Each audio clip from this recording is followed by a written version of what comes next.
Mesdames et messieurs, cher public, l'objet de cette leçon n'est pas de retracer dans sa globalité l'histoire des associations de gens de théâtre, poètes, musiciens, acteurs, que les Grecs désignaient sous le nom générique de technitai, d'hommes de l'art, plus particulièrement de Dionysiakoi technitai. Il existe en effet de bons ouvrages récents sur ce développement qui est très caractéristique du théâtre grec et par là de toute la civilisation hellénistique, avec un prolongement d'ailleurs, aujourd'hui plus manifeste que jamais, durant le Haut Empire romain, comme l'atteste un beau dossier mis récemment au jour de lettres impériales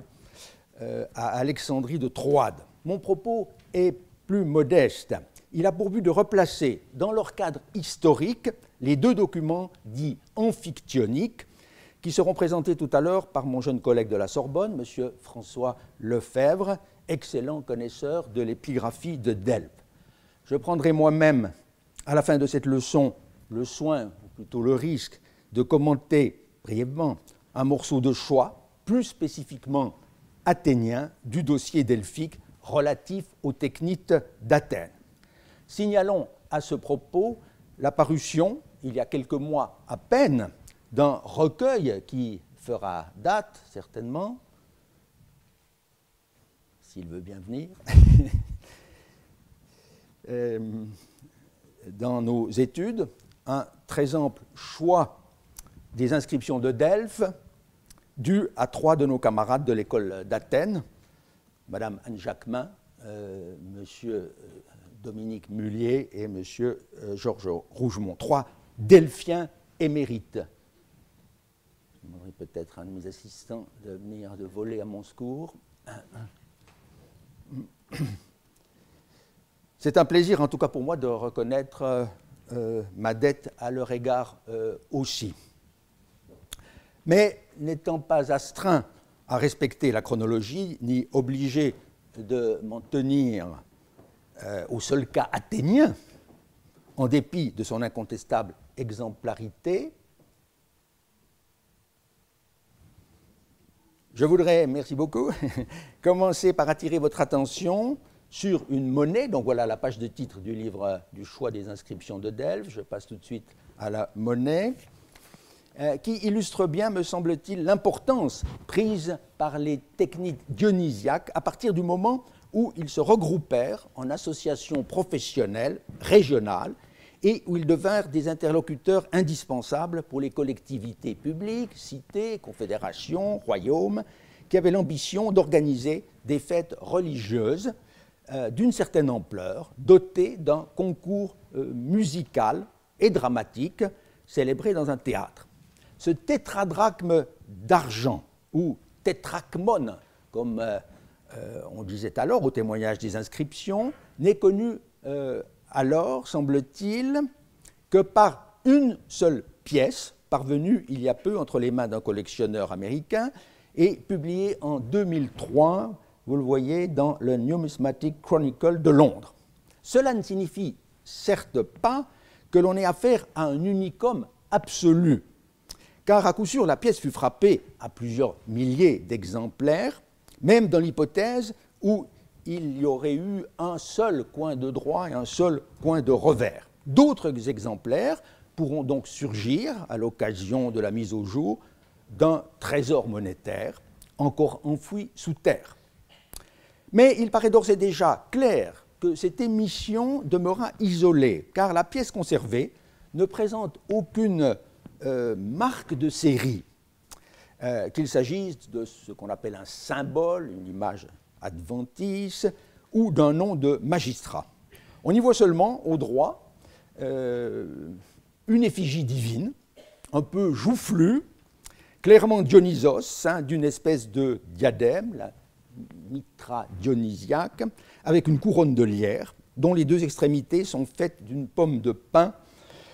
comme on le voit mieux sur la représentation du revers. Là, cette couronne sert de cadre circulaire à l'inscription monétaire ou légende de part et d'autre d'un thyrse à bandelettes, donc, que vous voyez, qui est un autre emblème dionysiaque, évidemment. On lit tone péri, tone dionyson, technitone, émanant des technites groupées autour de Dionysos. Cette monnaie offre beaucoup d'analogies avec des séries municipales d'Asie mineure occidentale,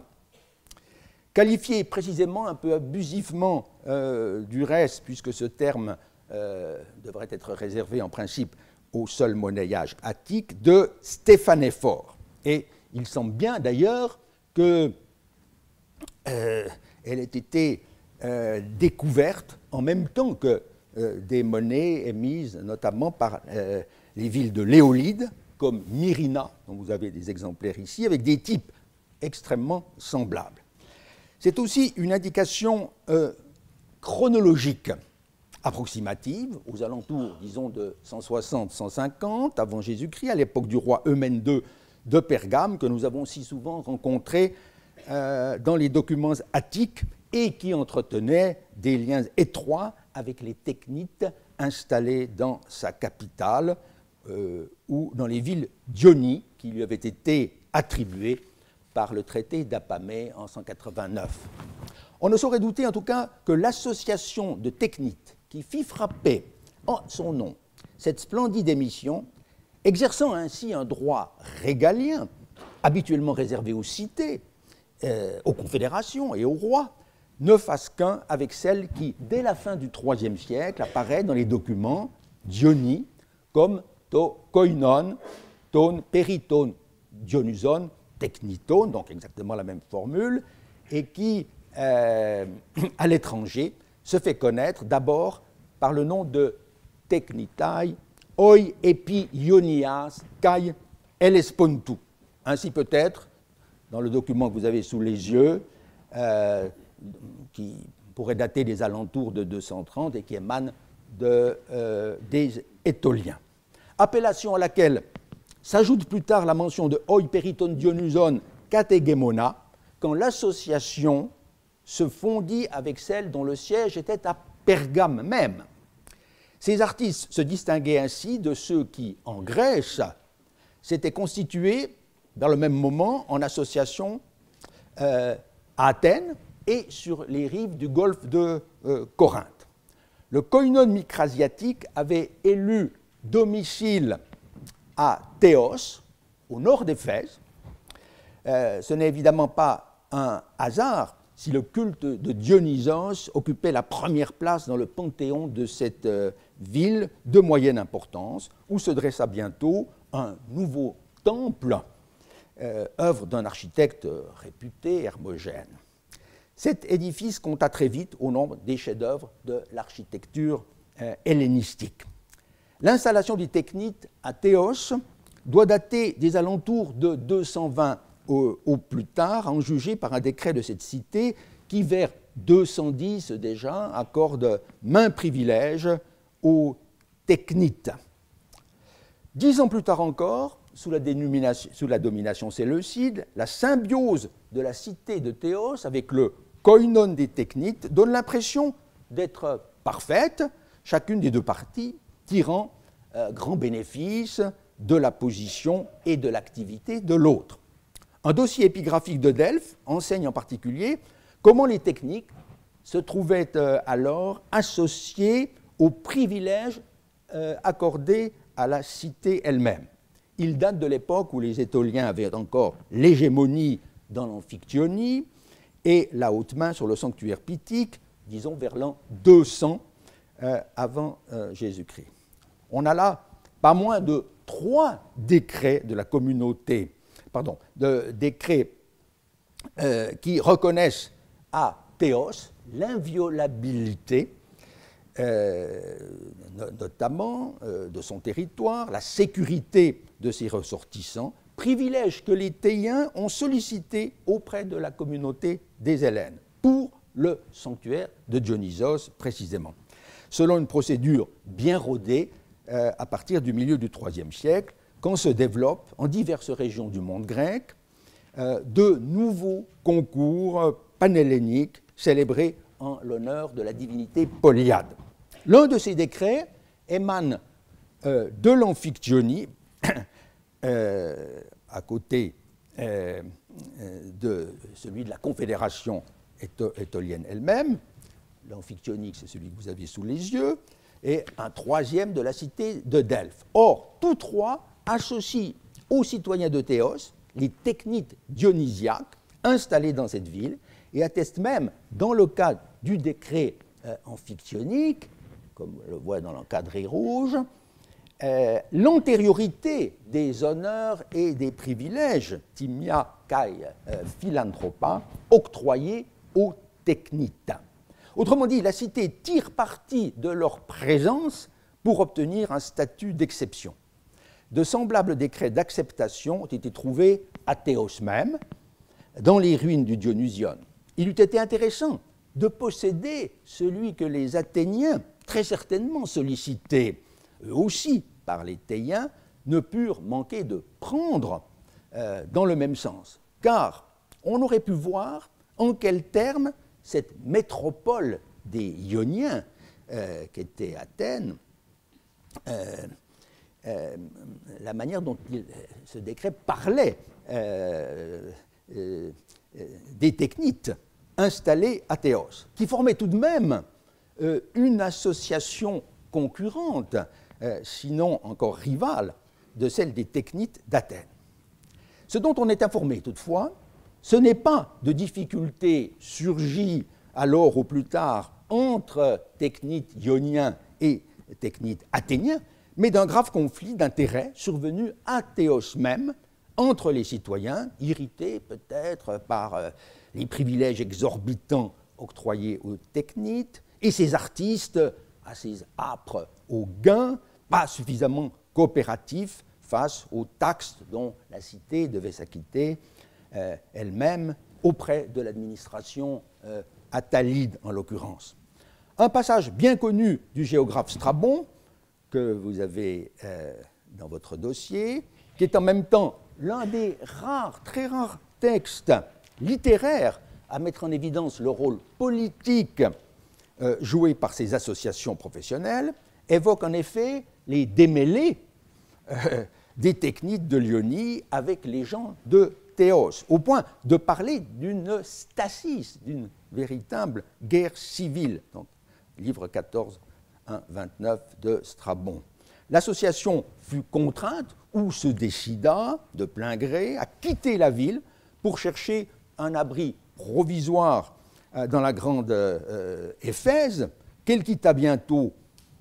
pour la petite ville de Myonnessos, peut-être avec une étape à Priène, selon Plutarque, puis pour l'Ébédos, c'est la situation que décrit Strabon, apportant à cette vieille, mais alors assez chétive cité, un surcroît bienvenu de population et de ressources. Ce témoignage a été confirmé depuis longtemps par un document de Pergame, une lettre mutilée, passablement mutilée, on donne un extrait ici, du roi Eumène II, qui, avant sa mort en 158, avait voulu mettre fin à cette longue querelle tournant autour de l'organisation de la panégyrie de Dionysos, source de revenus importants pour les deux communautés qui s'en partageaient la gestion. C'est vraisemblablement dans ces circonstances que les technites Diony ont émis le superbe tétradrachme, attestant leur autonomie financière et d'abord politique.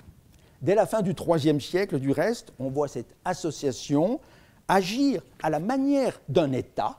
en votant des décrets d'acceptation de concours musicaux, promus un nouveau statut, exactement comme le font les poleis ou les basileis du monde hellénistique, ainsi pour les leucophryéna de, je vais le mettre tout à l'heure, ici, de Magnésie du Méandre, donc un exemple.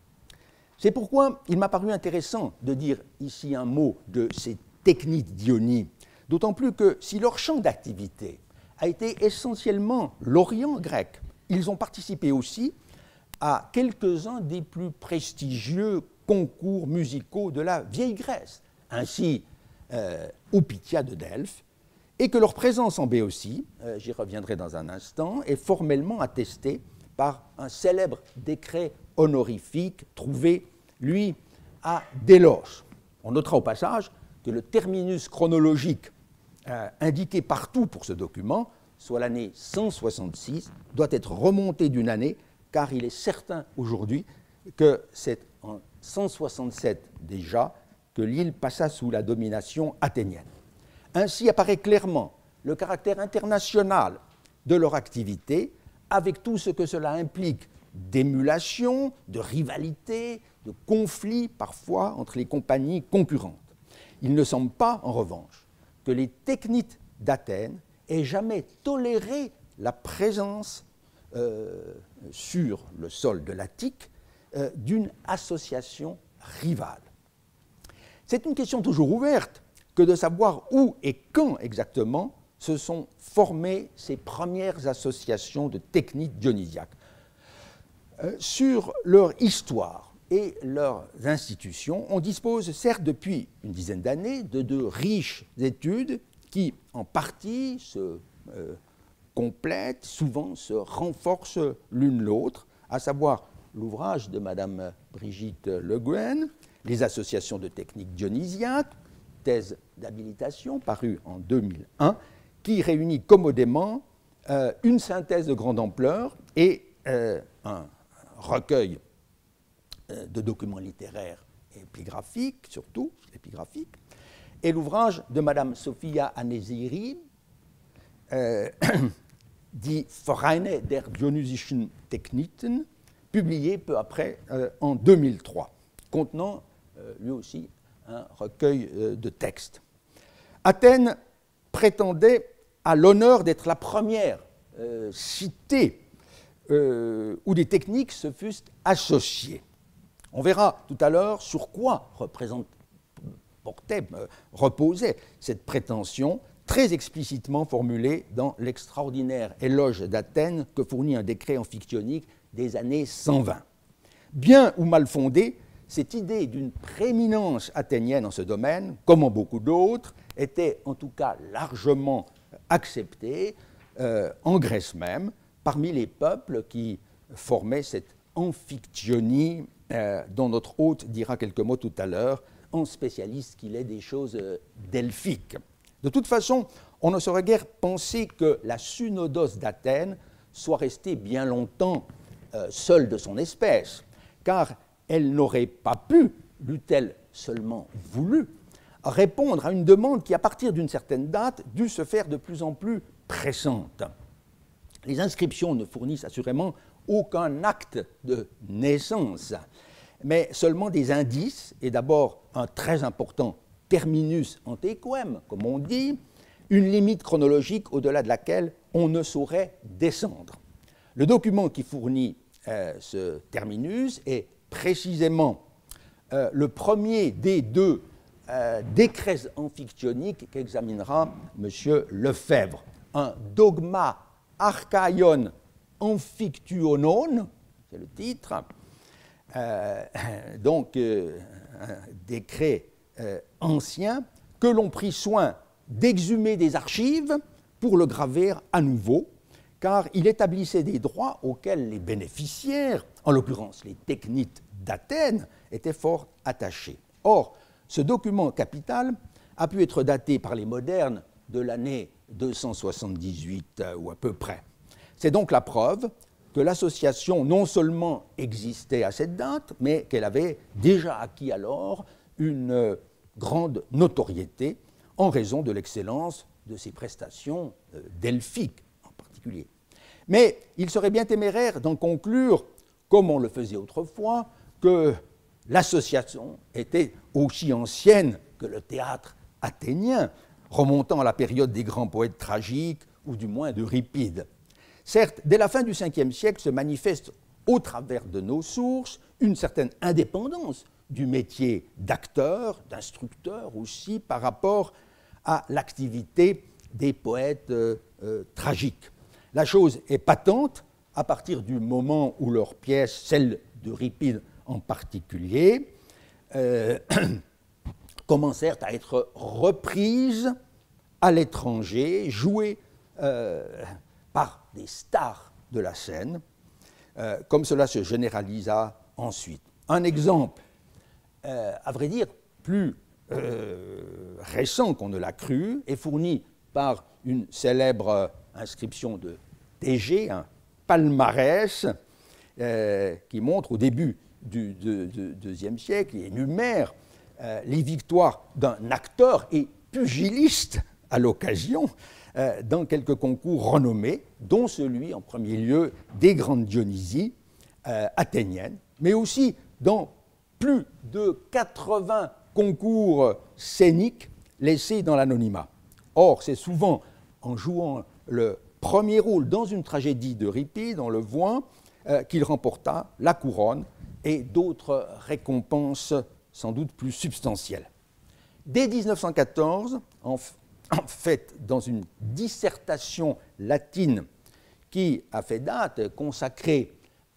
ad historiam collegiorum artificum Bacchiorum,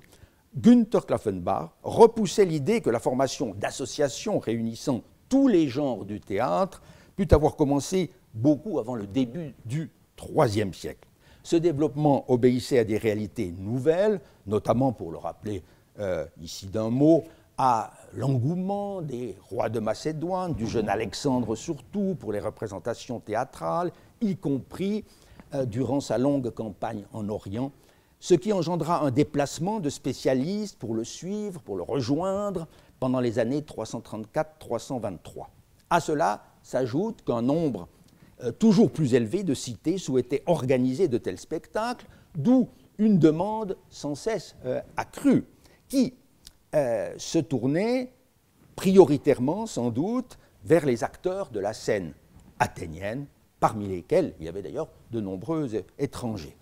À Athènes même, le programme de représentation théâtrale lié aux fêtes de Dionysos s'était développé tout au long du IVe siècle, tant en ville que dans les dèmes et sur le plan édilitaire, à Athènes même, avec le nouveau théâtre de Lycurgue vers 330. Une chose en particulier doit être soulignée, c'est la place grandissante occupée par les acteurs dans les concours dramatiques. Les auteurs eux-mêmes sont certes toujours en première ligne, les tragodoi comme les commodoi, mais dès le moment où l'on autorisa la reprise de pièces anciennes, de palaiai, comme on appelait ces œuvres du répertoire, ce sont les acteurs qui, par la force des choses, ce sont eux que l'on applaudissait en priorité. Il est vrai que la représentation de ces palaiai se fit longtemps en marge du grand concours organisé lors des Dionysies à Athènes pour les tragédies et les comédies nouvelles. L'innovation n'est pas réalisée encore lorsqu'en 278, les technites athéniens apparaissent pour la première fois en tant qu'association, on l'a vu, à travers l'archaïon dogma des amphictyons. S'il est permis d'être affirmatif sur ce point, c'est que l'on possède de longue date les vestiges d'un monument élevé précisément, on est d'accord là-dessus, en l'an 279-8, au théâtre de Dionysos, avec deux listes, il est vrai très mutilées, récapitulant l'histoire des représentations dramatiques, avec aussi un catalogue de vainqueurs, et qui fut continué jusqu'au IIe siècle avant Jésus-Christ. Je ne montre ici qu'un spécimen sans le commenter. Or, ces catalogues si précieux, avec la mention des pièces et le nom de l'auteur victorieux, ne font encore nulle mention d'un concours spécial d'œuvres dramatiques anciennes. Cette catégorie figure en revanche dans un document plus récemment découvert, datant du milieu du IIIe siècle, que vous aviez sous les yeux. Or, j'ai signalé dans mon cours de 2011 que cette inscription d'aspect un peu rébarbatif avait fait en 2008, dans la Revue des études grecques, l'objet d'un intéressant article de Mme Diane Lassouma, qui montre que l'innovation a chance de remonter au début des années 270. De fait, à partir de cette époque, les décrets honorifiques athéniens font état, à propos de la proclamation des honneurs aux grandes Dionysies, d'un concours de tragédie qualifié de nouveau. On l'a notamment pour la première fois dans le fameux décret pour Callias de Sphétos. Il est vrai que cette expression est entendue par certains comme se rapportant au concours des tragédies nouvelles qui serait le plus prestigieux. Mais l'interprétation défendue par Mme Summa, après d'autres, semble plus naturelle. Au surplus, il ne serait pas surprenant qu'on ait choisi pour la proclamation, pour l'anagoreusis des privilèges octroyés aux plus grands bienfaiteurs, ce nouveau concours des palaiai, car la représentation de pièces d'Euripide ou beaucoup d'autres poètes mal connus de nous pouvait attirer un très vaste public, y compris bon nombre d'étrangers. De là à penser que ce nouveau concours avait été instauré pour célébrer la victoire des Grecs sur les Celtes en 278, comme le propose l'épigraphiste italienne de Berlin, il y a certes un pas à franchir. Mais la conjecture ne me semble pas trop audacieuse, compte tenu des manifestations de fierté, de reconnaissance que la victoire suscita ailleurs en Grèce, et cela, même si la contribution athénienne à ce succès panhellénique a été exagérément grossie, on l'avait vu aussi par Pausanias. De toute façon, cet enrichissement du programme des Dionysies ne pouvait qu'accroître le rôle dévolu à l'association des technites d'Athènes à partir du second quart du IIIe siècle. Les koinas, ou parfois synodoi, ton techniton, ont ainsi dû prendre forme vers 300 avant Jésus-Christ. Pas nécessairement beaucoup plus tôt. À défaut d'avoir la preuve formelle de leur existence avant la libération d'Athènes en 287, qui marque d'ailleurs un tournant pour bien d'autres cités du Péloponnèse et de la Grèce centrale, à commencer par la Béotie, on possède du moins un témoignage épigraphique de premier ordre sur la mission que les techniques pouvaient dès alors se voir confier dans la célébration de concours musicaux. Il s'agit d'une décision prise en commun par les cités de l'Eubée. Vous en avez ici une photographie, Pierre Malcommode s'il en est, ta doxanta euboioisin, à une date que tout invite à placer vers la fin des années 290, en tout cas avant que le roi Démétrios, expressément désigné comme O Basileus dans cette inscription, ne perde le contrôle de l'île d'Eubée suite à l'échec de son ultime expédition en Asie mineure. Cette loi eubéenne sur les technites dionysiaques, comme on l'appelle, nous est connue par l'exemplaire qui se dressait dans le théâtre d'Érétrie, où j'ai pu repérer naguère la trace de son emplacement, la pierre elle-même ayant été retrouvée vers 1900 en remploi tardif dans le sanctuaire d'Apollon. Donc, on peut rétablir sous cette forme la pierre à son emplacement primitif. Ce document considérable, mais d'une lecture malaisée, a été laissé de côté par Madame Azeviri dans sa récente synthèse, en raison du fait qu'aucune association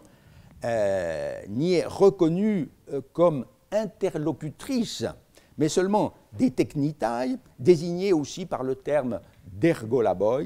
preneurs d'entreprise, qui peuvent être des chefs de troupe, des protagonistes. Le document énonce en effet de façon détaillée les règles à suivre pour l'engagement sur appel d'offres,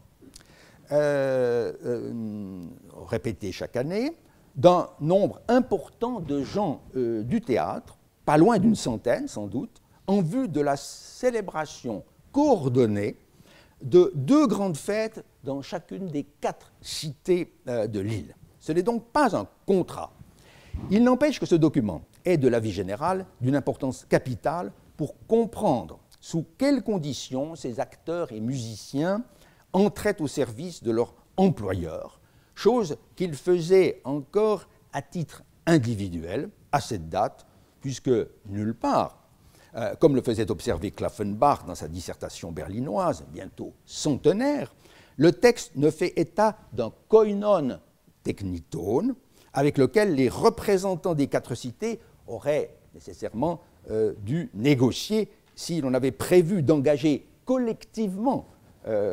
les acteurs et musiciens requis pour la célébration des deux fêtes. Étant donné toutefois que même plus tard, le recrutement des artistes a pu continuer à se faire sur une base individuelle, cela n'exclut pas l'existence, dès cette époque, d'une association de technites d'Athènes, notamment. Si l'on n'a pas recours à elle, c'est peut-être parce que l'on jugeait tout simplement impossible de faire venir en Eubée, à la saison des Dionysies attiques, des Deknitai déjà accaparés par leurs mandats locaux. Mais c'est de toute façon un texte capital pour ce sujet, et l'on ne peut que savoir gré à Madame Brigitte Le Guen d'avoir pris, elle, le parti courageux de rééditer ce texte en l'assortissant d'une traduction et d'un commentaire, chose qui, il est vrai, avait déjà été en partie réalisée par la regrettée Paulette Giron-Bistagne dans sa thèse de 1976, recherche sur les acteurs en Grèce, qui voulait mettre en évidence tout ce que cette inscription enseigne sur les obligations et les droits des hypocritailles, des acteurs, quand ils louaient ainsi leur service auprès d'une collectivité. Dans l'intervalle, en 1984, l'épigraphiste grec Yannis Stefanis, bon connaisseur des technitai, de leurs carrières individuelles, avait contribué à améliorer la lecture et la restitution du texte. J'avais moi-même,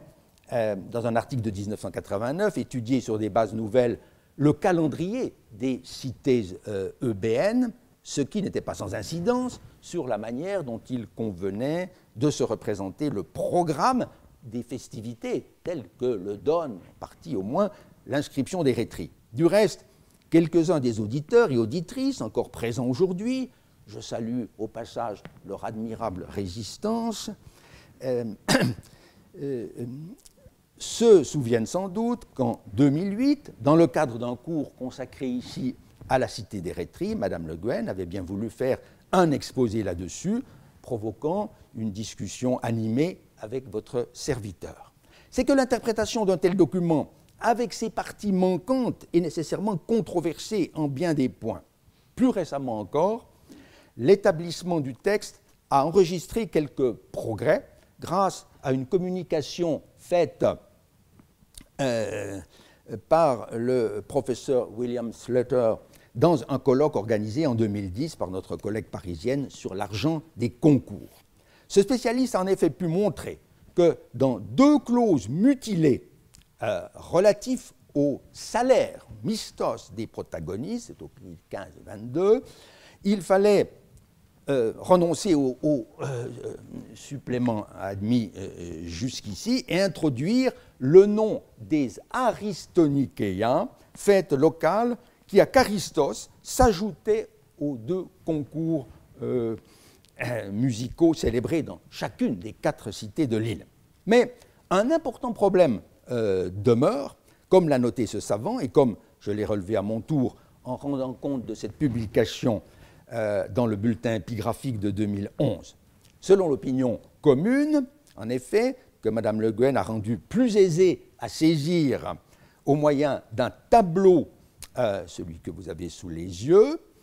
les technites engagées selon les modalités de la loi eubéenne feraient dans l'île un séjour prolongé, un séjour de plusieurs mois, en passant de ville en ville, d'abord du sud au nord, pour concourir aux Dionysiens, puis du nord au sud pour célébrer les Démétriéas.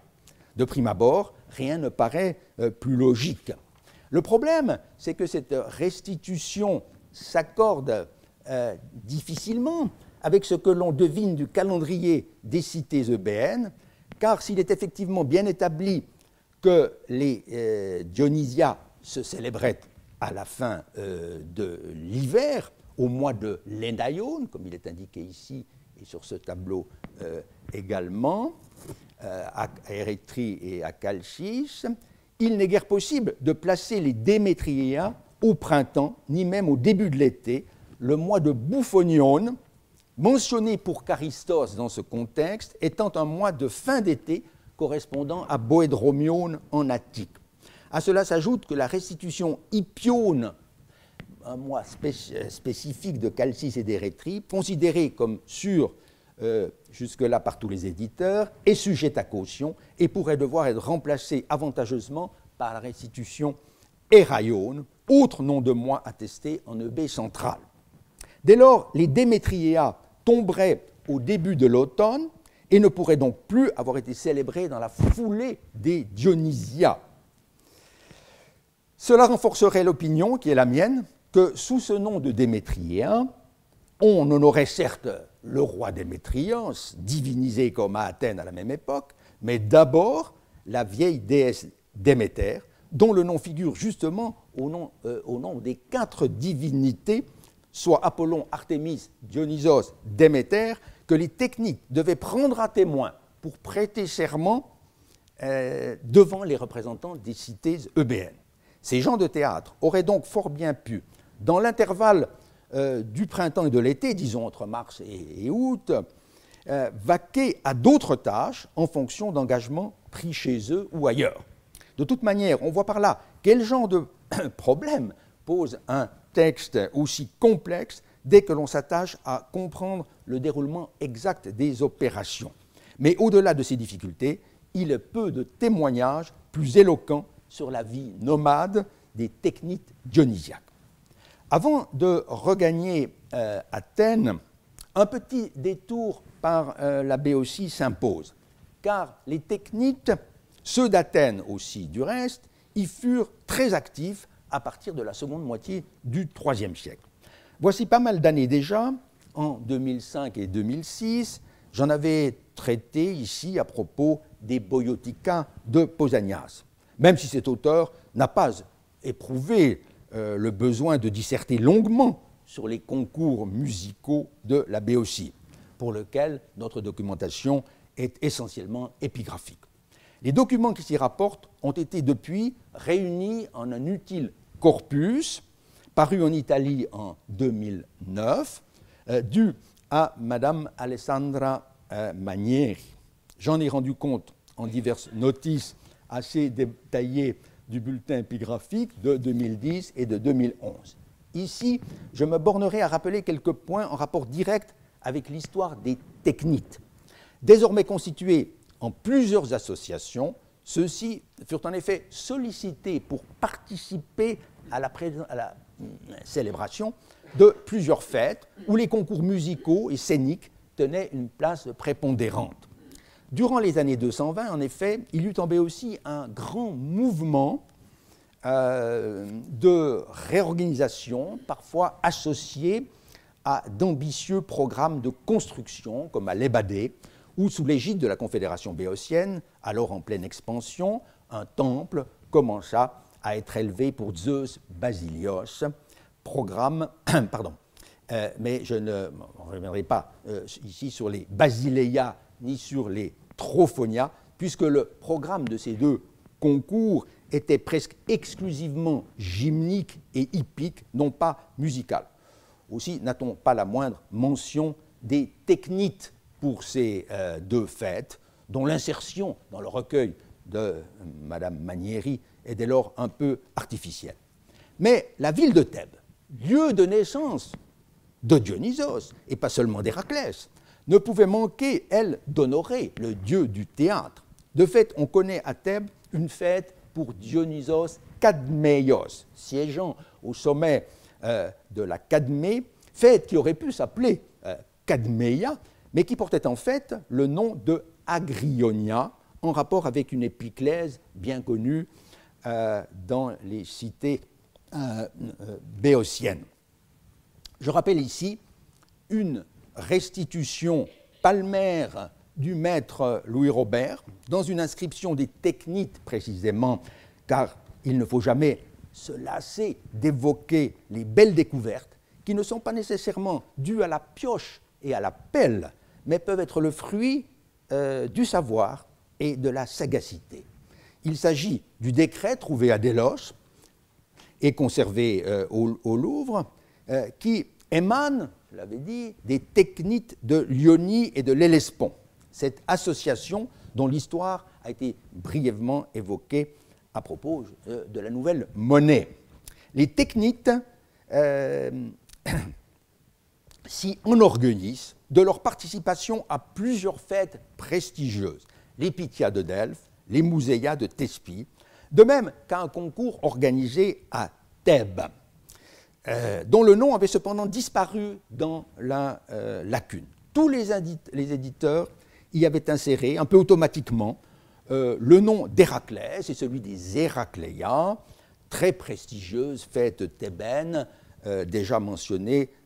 dans quelques textes littéraires. Robert a montré que cette double restitution était inepte, puisque les Technites n'avaient rien à faire dans un concours athlétique. Il a pu y découvrir le nom de Dionysos et celui des Agrionia, prouvant du même coup que ce concours occupait dès alors un très haut rang dans la hiérarchie agonistique. Plus tard, en 1977, le même savant a su faire progresser l'interprétation d'un important dossier delphique relatif à cette fête des Agrionia pour Dionysos Cadmeios. Il est question aussi des Technites, justement, dans ce document. On y apprend notamment que vers 230, une demande avait été adressée à l'Amphictyonie pour que ce sanctuaire thébain pût bénéficier du privilège d'une trêve sacrée, ekekeiria, cela afin de garantir la sécurité du sacrifice et du concours lors de la célébration des Agrionia tous les 2 ans. On y apprend aussi que l'organisation de ces triétérides, comme dit l'inscription, était assurée conjointement par la cité de Thèbes et par les Technites dionysiaques, cette fois ceux de l'isthme de Corinthe et de Némée. C'est la première mention dans ce contexte béotien de cette très importante association péloponnésienne dont la tâche principale était de fournir en concurrents expérimentés les épreuves musicales de ces 2 grands concours qu'étaient les isthmias et les néméas. Les Technites se voient expressément autorisés par l'Amphictyonie à faire l'annonce de la fête auprès des autres cités en collaboration étroite avec la cité de Thèbes. Autrement dit, ils occupent dès alors à Thèbes une position de premier plan, sinon même de monopole, car la participation des Technites siégeant à Théos n'est formellement attestée que pour le début du IIe siècle, et celle des Technites d'Athènes est seulement possible ou probable, mais non encore documentée pour cette fête-ci. De fait, les Technites de l'isthme s'implanteront fortement en Béotie, au point d'y avoir bientôt diverses antennes locales, dont l'une était à Thèbes même, l'autre à Chalcis, peut-être ailleurs encore. Mais je réserve l'étude de ce nouveau développement, pas antérieur au milieu du IIe siècle, à une prochaine leçon qui sera consacrée à l'institution de Romaïa, fête connue depuis longtemps à Athènes et chez d'autres peuples grecs, désormais attestée à Thèbes par un catalogue récemment publié. La question, en effet, est liée de très près à celle des relations entre le monde hellénistique et les Romains, avant comme après le dramatique tournant de l'année 146, qui vit justement la mise au sac et la disparition, au moins temporaire, de la ville de Corinthe, siège principal, jusque-là, des Technites de l'isthme et de Némée. La seconde moitié du IIe siècle devait être en effet une période assez chaotique pour la grande association péloponnésienne, car vers 120, elle entra en conflit ouvert avec celle d'Athènes à propos des Pythias. Et c'est à Delphes encore que s'est conservé le document majeur qui nous en instruit. Il faut donc avoir présent à l'esprit ces rivalités d'ores et déjà existantes quand on lit le beau décret irénique. En Béotie, il y a deux autres grands concours dont la réorganisation entraîna une participation accrue des associations de technites dans les dernières décennies du IIIe siècle. Mais à la différence de ce que l'on observe pour Thèbes, où l'on n'a pas trace de l'intervention des autorités fédérales, le koinon boioton fut très impliqué à partir d'une certaine date dans la gestion des mouséias de Thespie et des ptoias d'Acrefia. Mais le dossier épigraphique des ptoias, en dépit de sa relative ampleur, est muet, pour le moment en tout cas, sur une éventuelle coopération des technites à la célébration de ce concours, en partie musicale pourtant. Il existe en revanche des preuves éclatantes de leur participation collective à l'organisation des mouséias de l'Hélicon dans le territoire de Thespie. C'est d'abord un décret bien conservé, émanant justement des technites de l'isthme et de Ménée, qui répondent positivement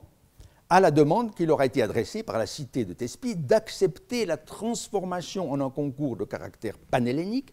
d'une partie du programme traditionnel, celui où s'affrontaient les musiciens capables de concourir aux épreuves de premier rang, qu'était le chant solo accompagné de la cithare, ou la cithare seule, le morceau d'aulos en solo accompagné d'un chœur, et enfin l'épreuve de poésie épique.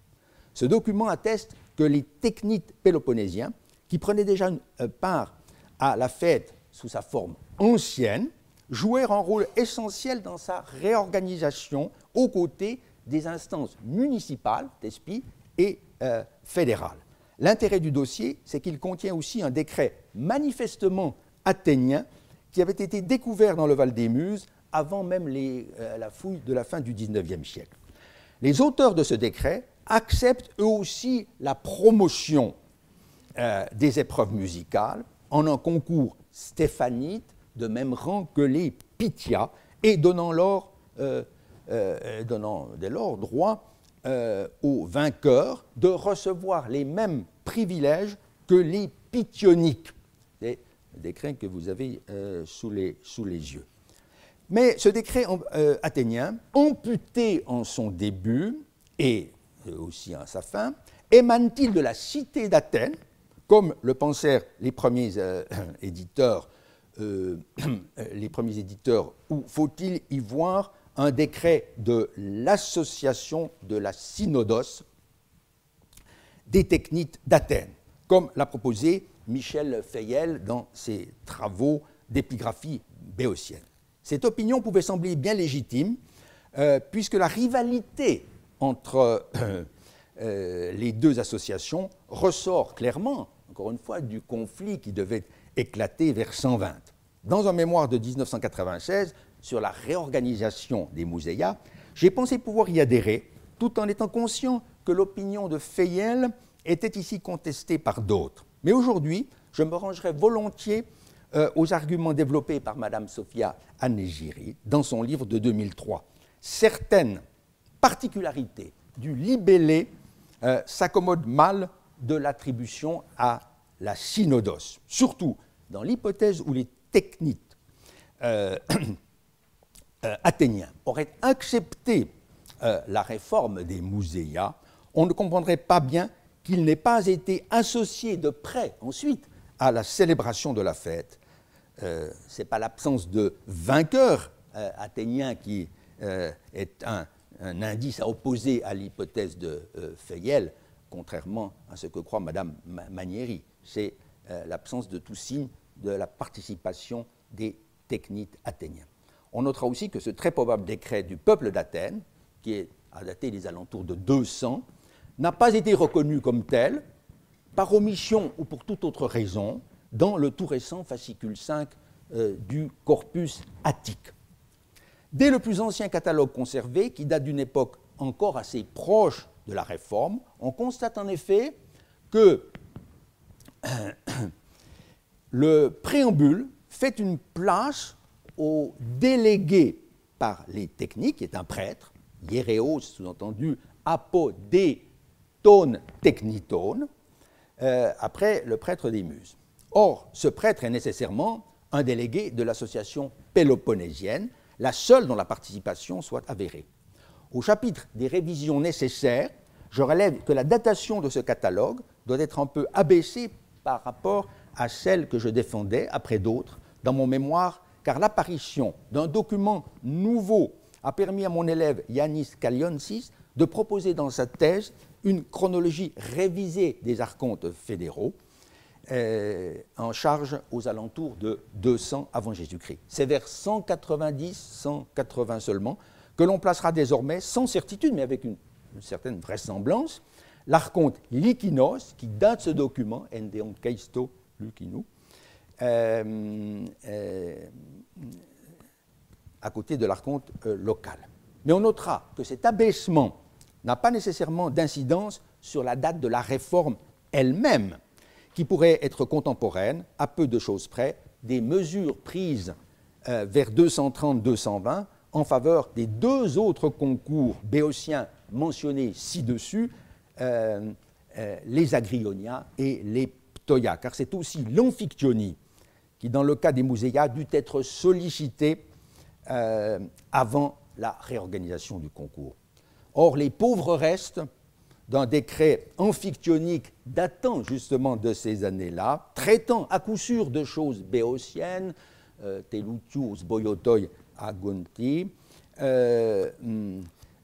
pourrait, comme je l'ai suggéré, se rapporter à cette fête des muses de l'Hélicon. On est évidemment sur un terrain plus sûr avec le grand décret par lequel je conclurai cette leçon, puisque l'on a affaire là à un texte d'une ampleur exceptionnelle, dont la date peut être établie avec certitude aux alentours de 120, grâce aux récents travaux de Dominique Mullier, soit un siècle plus tard, à une époque où les techniques d'Athènes jouissent d'un très grand prestige, non seulement dans leur propre cité, mais aussi à l'étranger, du moins en Grèce centrale, et auprès des autorités romaines, comme cela découle du fait, simplement du verdict qui sera prononcé en leur faveur très peu après par le gouverneur de Macédoine, d'abord, et que le Sénat lui-même, avant que le Sénat lui-même ne vienne leur donner raison, dans ce fameux conflit avec la compagnie de l'Isthme. Ce décret gravé sur le trésor des Athéniens, à Delphes, et aussi à Athènes même, répond à une demande des Technites qui, très probablement, la justifiait par l'énoncé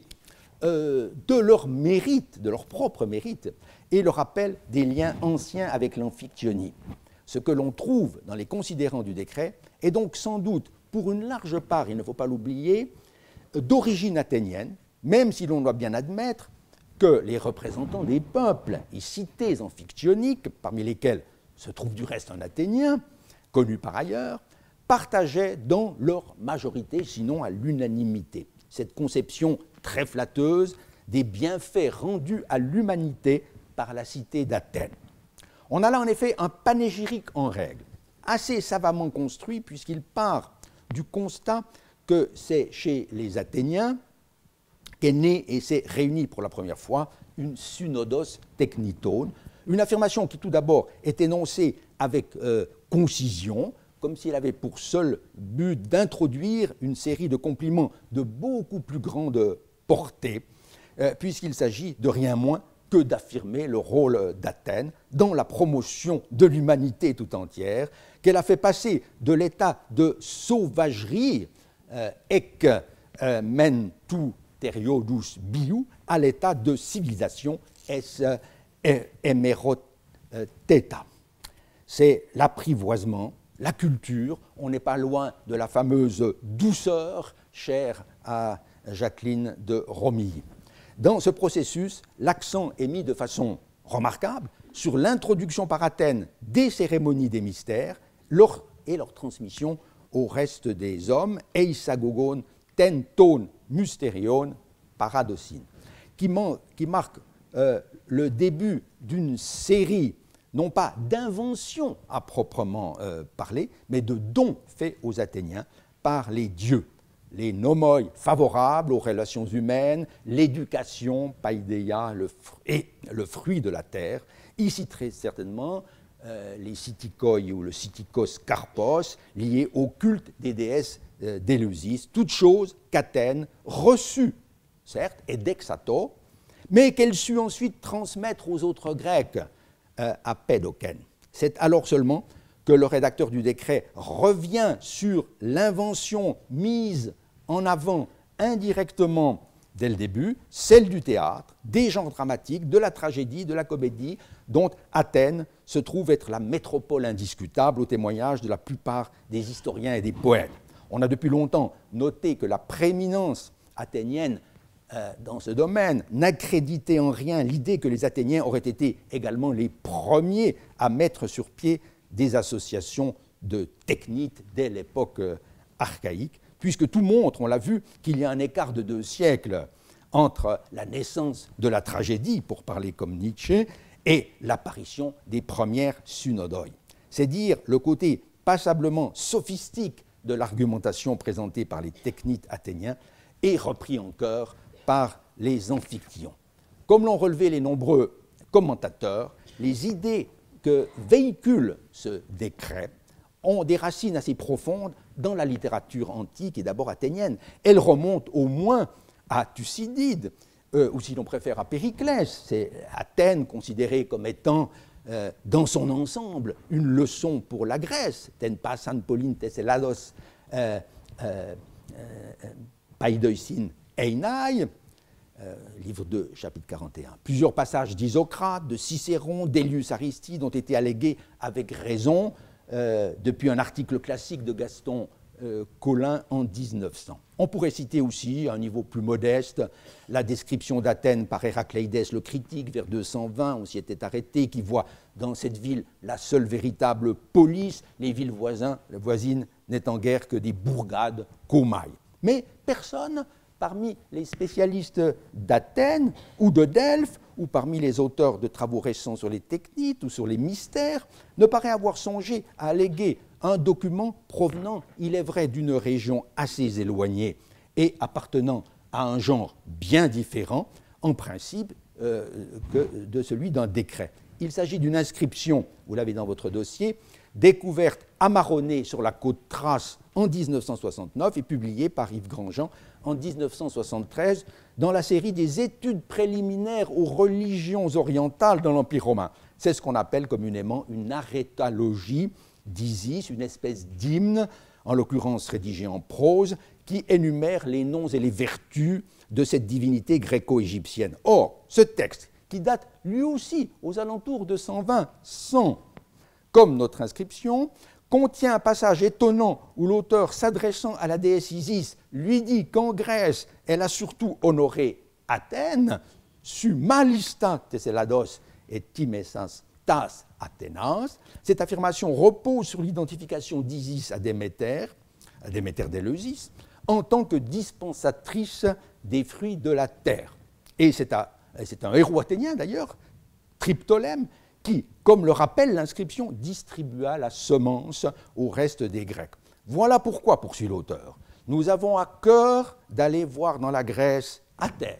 et dans Athènes Éleusis, estimant que la cité est l'âme de l'Europe. Rien moins que cela.